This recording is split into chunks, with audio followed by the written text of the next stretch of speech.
नमस्कार दोस्तों, मैं हूं रोशन और आप देख रहे हैं प्रिपेयर फॉर नौकरी ऑफिशियल यूट्यूब चैनल। दोस्तों, इस चैनल पे आपको जनरल अवेयरनेस से रिलेटेड बहुत सारी कंटेंट आपको मिलने वाले हैं। चाहे आप किसी भी एग्जामिनेशन की तैयारी कर रहे हो तो आपके लिए इंपॉर्टेंट हो जाता है इस चैनल को सब्सक्राइब करके बेल आइकन को प्रेस रखना।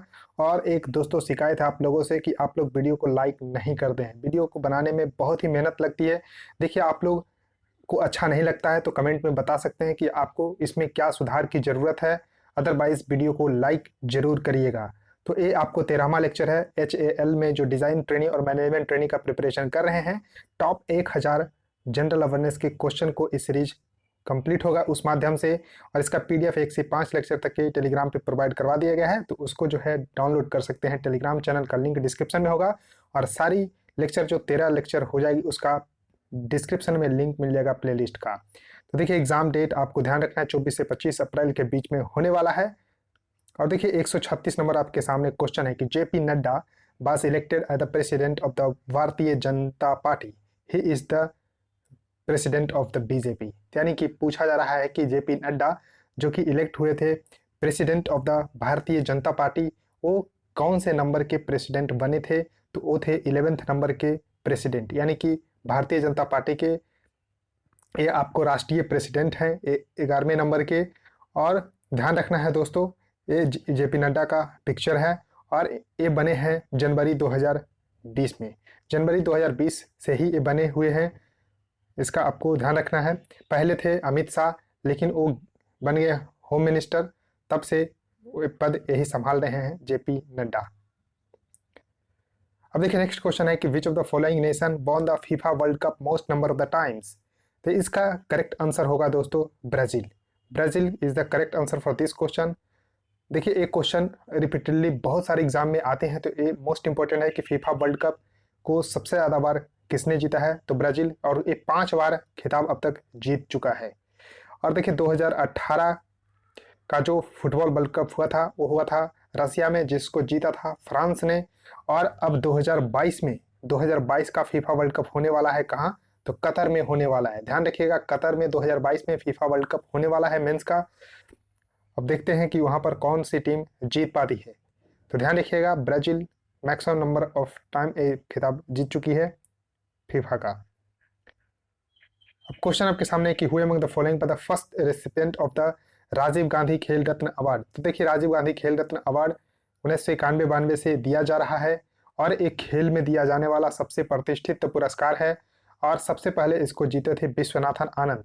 विश्वनाथन आनंद तो फर्स्ट ग्रैंड मास्टर भी चेस के यही बने थे, और first recipient of Rajiv Gandhi Khel Ratna award Viswanathan Anand. अब देखिए, यहाँ पर आपको कुछ ध्यान रखना है कि 1991-92 में विश्वनाथन आनंद चेस से के लिए जीते थे। 1992-93 में गीत सेठी बिलियर्ड्स के लिए, 93-94 में होमी मोटीवाला याचिंग टीम इवेंट में। तो इस तरह से अब देखिए, 2020 का लेटेस्ट आपको याद रखना है कि 5 लोगों को दिया गया था। रोहित शर्मा क्रिकेट के लिए, Mariyappan Thangavelu Paralympic high jump के लिए, Manika Batra table tennis, Vinesh Phogat wrestling और Rani Rampal hockey women team के जो कैप्टन है, उनको 5 लोगों का 2020 का राजीव गांधी खेल रत्न अवार्ड दिया गया था। नेक्स्ट क्वेश्चन आपके सामने है कि who among the following headed the 9 जज bench constitutional bench that declares the right to privacy as a fundamental right? तो देखिए, राइट टू प्राइवेसी एक फंडामेंटल राइट बना दिया गया है। तो ये 9 जो जज का यहाँ पर कॉन्स्टिट्यूशनल बेंच था, तो इसको लीड कौन कर रहे थे? तो JS खेयर इसका करेक्ट आंसर होगा। बी करेक्ट आंसर होगा। JS खेयर ये 9 जो कॉन्स्टिट्यूशनल जज के बेंच था उसको हेड कर रहे थे, जिसमें कि राइट टू प्राइवेसी को फंडामेंटल राइट बना दिया गया। देखिए, फंडामेंटल राइट बनाने का मतलब है कि इसके लिए आप कोर्ट में जा सकते हैं। आपका अगर फंडामेंटल राइट यानी कि मौलिक अधिकार का अगर उल्लंघन होता है तो आप कोर्ट में जा सकते हैं और बोल सकते हैं कि मेरे फंडामेंटल राइट का उल्लंघन है। और फंडामेंटल राइट का जिक्र यहाँ पर आपको ध्यान रखना है कि आर्टिकल 12 से 35 तक है, और एक पार्ट 3 में रखा गया है। पार्ट 3 में रखा गया है फंडामेंटल राइट को। और देखिए, यहाँ पर आपको ध्यान रखना है कि JS खेर तो लीड कर रहे थे, लेकिन फंडामेंटल राइट को यहाँ पर जो राइट टू प्राइवेसी है अंडर आर्टिकल 21 के अंतर्गत रखा गया है, जिसके अंतर्गत है life right to life and liberty. तो इस तरह से आपको ध्यान रखना है दोस्तों, इंपॉर्टेंट है। अब देखिए, reserve bank of India which act as a banker to the central government? तो ये बैंकर का काम करती है सेंट्रल गवर्नमेंट का। इसको कब इस्टेब्लिश किया गया था? तो देखिए, RBI एक्ट 1934 आरबीआई एक्ट ये भी इंपॉर्टेंट है। आरबीआई एक्ट यानी कि reserve bank of India act 1934 1934 के अंतर्गत आरबीआई यानी कि रिजर्व बैंक ऑफ इंडिया को इस्टेब्लिश किया गया था 1 अप्रैल 1935 को। करेक्ट आंसर ए है, 1 अप्रैल 1935 को इसको इस्टेब्लिश किया गया था। और देखिए इसको नेशनलाइज कब किया गया, तो नेशनलाइज किया गया 1 जनवरी 1949 को। तो 1949 को इसको नेशनलाइज कर दिया गया, इसको ध्यान रखिएगा। अब देखिए आरबीआई जो कि मॉनेटरी पॉलिसी यही फॉर्मुलेट करती है और इसका हेड क्वार्टर है मुंबई महाराष्ट्र में। 1 अप्रैल 1935 को इसको लगभग 85 साल पहले इसको इस्टेब्लिश किया गया था। गवर्नर अभी है शक्तिकांता दास, जो कि 25वें नंबर के गवर्नर हैं शक्तिकांता दास। तो इसको आप लोग को ध्यान रखना है।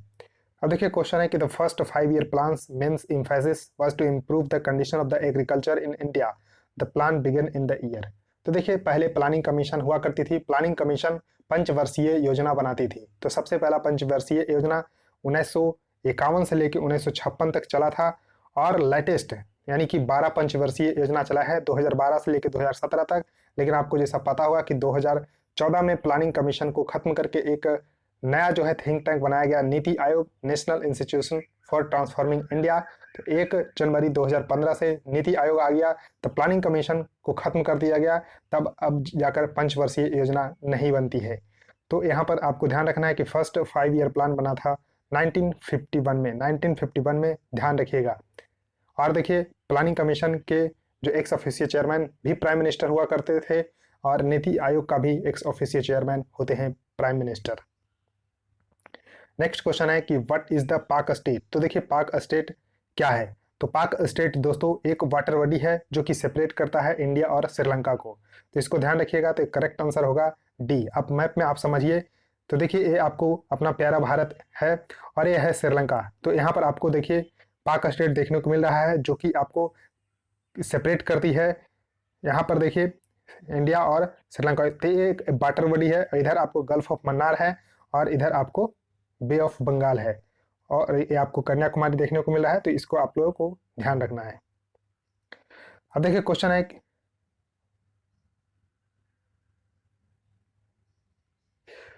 तो यहाँ पर आपको 143rd नंबर क्वेश्चन आपके सामने है कि India is located to the north of.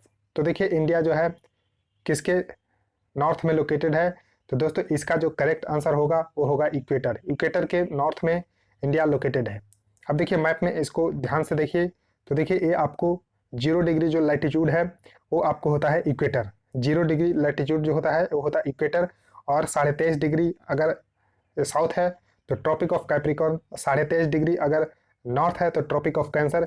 जो देखिए ये भारत है और इसके बीचों बीच से होकर गुजरती है, जो कि भारत के 8 राज्यों से होकर गुजरती है। ट्रॉपिक ऑफ कैंसर जो कि कर्क रेखा होती है।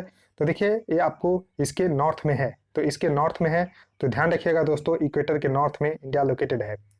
अब देखिए क्वेश्चन है कि how many women's candidates were elected to the 70th Lok Sabha election. तो देखिए 2019 में जब आम चुनाव हुआ था तो वो 17वीं लोकसभा का इलेक्शन था। तो उसमें कुल मिलाकर 78 विमेन्स कैंडिडेट यहाँ पर विजयी हुई थी। तो करेक्ट आंसर है यहाँ पर एक करेक्ट आंसर होगा, क्योंकि विमेन एम्पावरमेंट के लेकर बात चलती है। तो ये भी देखा जाता है कि हमारे जो कॉन्स्टिट्यूशनल बॉडी है उसमें कितना महिला का पार्टिसिपेशन होता है और कितना जो है प्रतिनिधित्व करती है महिला। तो देख सकते हैं अभी भी पार्टिसिपेशन बहुत ही कम है। 543 में ओनली 78 महिला यहाँ पर चुनाव जीत सकी हैं जो कि पार्लियामेंट में गई है। तो ध्यान रखिएगा 78 विमेन्स कैंडिडेट जो है इलेक्ट हुई थी 70th लोकसभा इलेक्शन में। क्वेश्चन है कि in terms of area which is the smallest union territory of India. तो एरिया के अनुसार बताना है कि भारत का स्मॉलेस्ट यूटी कौन है। तो करेक्ट आंसर होगा सी लक्षद्वीप। लक्षद्वीप जो है स्मॉलेस्ट। लक्षद्वीप का कैपिटल है Kavaratti. Kavaratti is the capital of Lakshadweep. अब देखिए यहाँ पर आपको मैं office of the registrar general and the census commissioner of India के वेबसाइट से आप लोगों को यहाँ पर दिखा रहा हूँ। तो आपको देखिए ऑथेंटिक यहाँ पर डेटा प्रोवाइड किया जाता है। तो देखिए स्मॉलेस्ट स्टेट यहाँ पर गोवा है और लार्जेस्ट स्टेट है Rajasthan according to area. Largest union territory Andaman and Nicobar. Smallest union territory है लक्षद्वीप।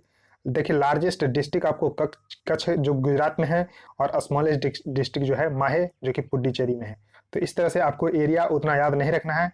भारत का एरिया टोटल है 32,87,000 240 स्क्वायर किलोमीटर। ये आपको ध्यान रखना है कि 32,87,240 स्क्वायर किलोमीटर टोटल इंडिया का एरिया है, और सभी कुछ मैंने डेटा यहाँ पर आपको बता दिया है। अब देखिए क्वेश्चन है कि in which year did Dalai Lama cross over into the India and take asylum.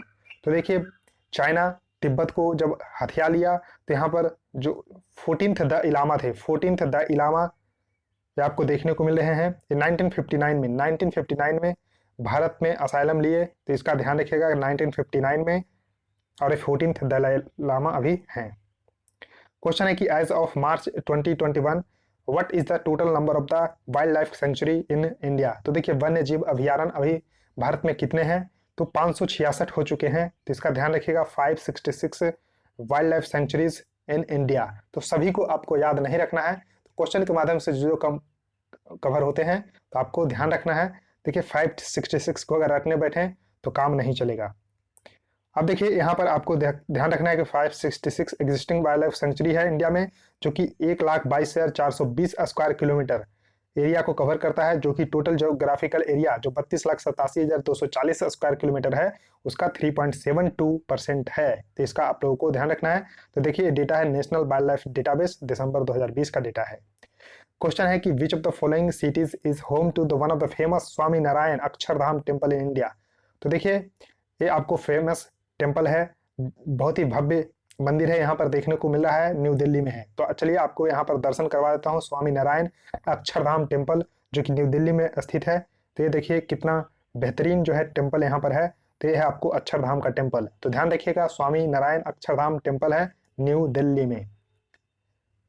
तो दोस्तों इस वीडियो में इतना ही रखता हूं। आई होप आपको इस सीरीज बिल्कुल पसंद आ रही होगी। देखिए आप लोग लाइक करने में कोई भी कोताही नहीं बरतिए, तो लाइक करिए वीडियो को, और चैनल को जरूर सब्सक्राइब करके बेल आइकन को प्रेस करिए। यहाँ पर आपको बहुत सारी जो है एग्जाम का प्रिपरेशन करवाया जाएगा, जनरल अवेयरनेस का खास करके सेक्शन। तो आप इस वीडियो को अपने दोस्तों के साथ भी जरूर शेयर करिए। So thank you guys.